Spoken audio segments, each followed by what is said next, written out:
Okay, so it's time for the one thing that can actually get me out of bed in the morning. Well, the morning for me is like 2 in the afternoon. But anyway, it's the Role Player All-Stars for 2020.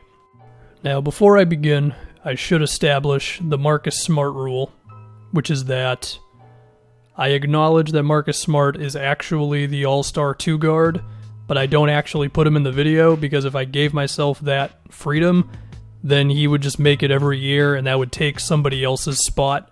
So for the sake of variety, Marcus Smart is not going to be the 2 guard, but he's actually the 2 guard. As far as how do you differentiate between a role player and a non-role player, I have no idea. Anyway, if we begin with the point guards, you gotta go TJ McConnell as our starting guard. TJ McConnell is a point guard who is probably meant to be playing in 1978. He doesn't shoot threes, he's pass first, he always makes the right play, he's efficient as hell, not just as a scorer, but as a passer. I mean, 316 assists to 86 turnovers. He doesn't even play 20 minutes a game. He plays 19 minutes a game for the Pacers. And there are some more exciting role players for Indiana between Doug McDermott and Justin Holiday, or all the Holidays. They've got like 12 of them. But I would like to give this type of thing to more of a boring, effective, day in, day out, does his job type of guy, and TJ McConnell. If we move on to the backup point guard, this one's a little anticlimactic, I will admit, but I'm going to give it to my guy, George Hill. It's got to be George Hill, okay? It seemed like the George Hill train was potentially falling off the tracks before this year, but he's in that Bucks system, the spacing is good, and the guy shot nearly 50% from outside. He took 3 threes a game, which is alright enough. Defensively, he still brings it. He's 33 years old. I feel like he can play until he's 39. His true shooting this year was 67%. That's an otherworldly number. I understand his usage is low and all that stuff. I get it. But the point being, George Hill just basically did not miss a shot all season. So yeah, for our point guards, TJ McConnell. The backup is George Hill.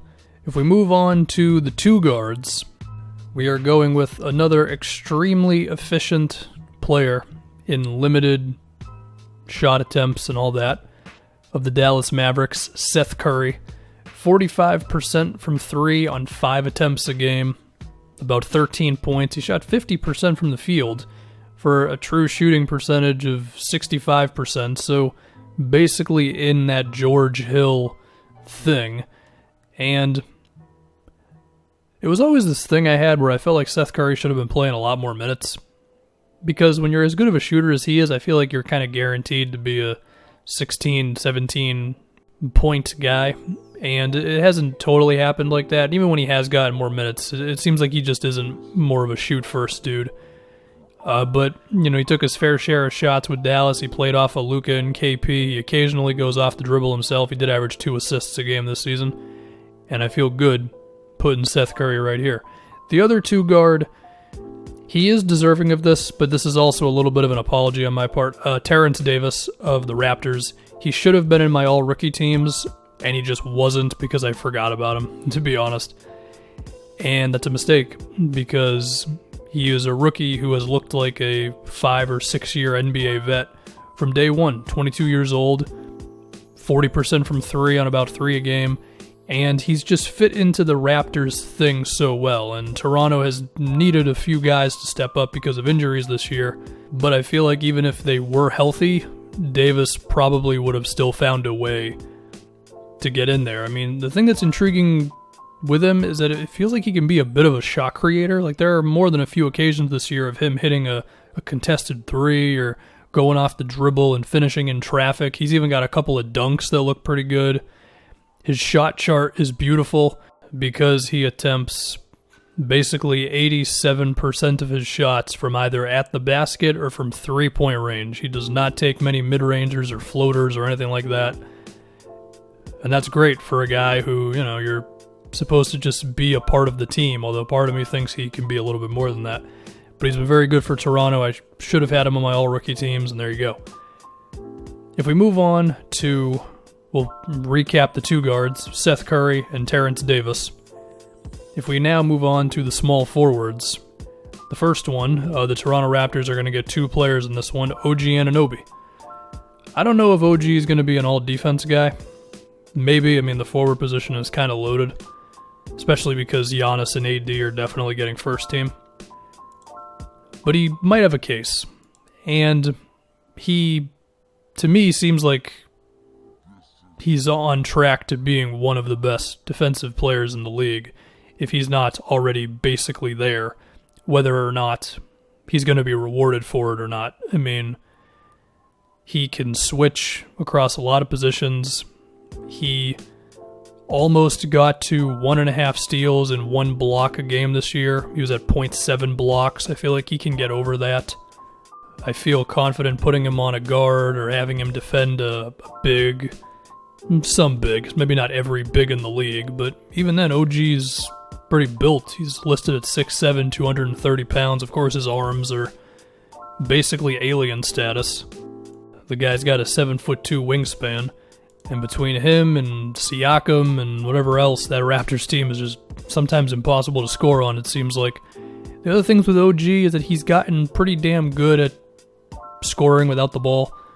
I mean, his efficiency is good, his three-pointers are good, and we're still going to have to see with that stuff, but as of right now, he's going in the right direction, and I like OG. I feel like if I have to pick one player to become the best player out of everybody in this whole thing, it would be Anunoby. So he's our starting three. Our backup three is Duncan Robinson. He had to be here. One of the best shooters in the league. I like him because he's living my dream if I was an NBA player, which is the only shot I attempt is threes, and I shoot like 9 a game.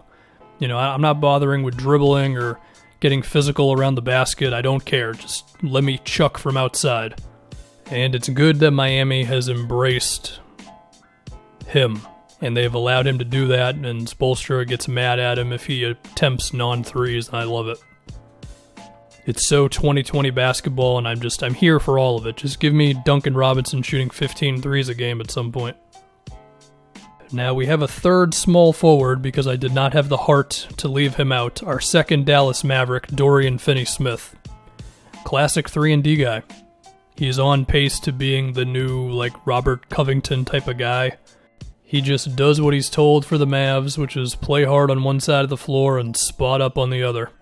Also, pretty good rebounder. He averages 2 offensive boards a game. Now, Basketball Reference lists him at power forward, but they basically have him at 50% small forward, 50% power forward, and I just feel like he's a little closer to a 3, so there you go. Alright, so let me preface one thing with power forwards as we go to this now. Brandon Clark, by all accounts, would fit here. But I kind of don't want to put him here because I know he's going to be a star. Or pretty close to it. And I feel like being a role player who I know is about to be much better than that, I kind of don't want to put him in. I don't know. So we just move on to the actual power forwards. If I'm going to have Duncan Robinson at the 3, then I got to have Davis Bertans at the 4. I mean, everything I said about Duncan Robinson, you can just say it about Bertans at power forward. This is probably the limit of a role player, 15 points a game, at sometimes the, second best offensive player for a team. Granted, team not very talented, but still, I guess Bertans would be the last guy I would consider a role player. I don't know. This is all abstract BS. But yeah, again, everything I said about Duncan Robinson, just apply it to Bertans.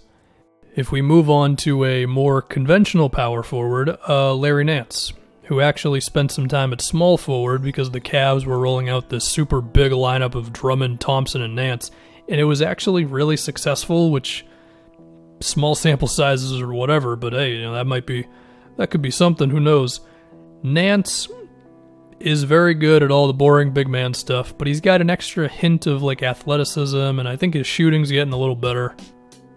You know, he shot 35% on about 2 threes a game. He also shot 52% on long 2-pointers. Granted, he didn't take that many, but that's still intriguing nonetheless, right? And now for our last power forward spot. I'm super cheating on this one. It's PJ Tucker / Robert Covington. Because I don't know who the hell to actually consider the power forward for the Rockets because of when they started going small. And yeah, I know that the success of it wasn't as amazing the last couple of games, but I'm willing to just give both of them credit anyway. So it's both of them. There you go. So to recap the mess of a power forward thing, Davis Bertans, Larry Nance, PJ Tucker / Robert Covington. If we move on to the centers, one of them has to be Aron Baynes. Granted, like, you could argue that he wasn't as amazing down the stretch for Phoenix, but I'm willing to put him in here just based on the first, month or two of the season when they needed him and he just did the normal Aron Baynes things, but he occasionally was awesome from three. How many followers does the Aron Baynes Twitter account have now? It's at 50,000. I feel like it should have more, because it's a hell of it's like my favorite meme account on Twitter. So yeah. Anyway, for the last center spot, gotta go with Daniel Theis. You know that I had to put one Celtic in here eventually. Theis has done a good job of kind of rewriting the Celtics need a big man thing. I mean, I think they could still use another center, but I don't think they're in desperate need of one. I mean, Theis has done everything that they've needed him to do, and he's done it at an above average level, I would say.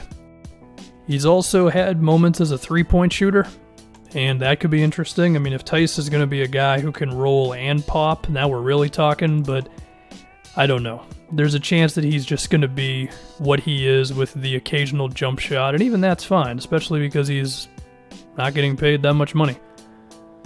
So he's good. And I would recap the rest of it, but that's a whole lot of players. So, yeah, Role Player All-Stars 2020.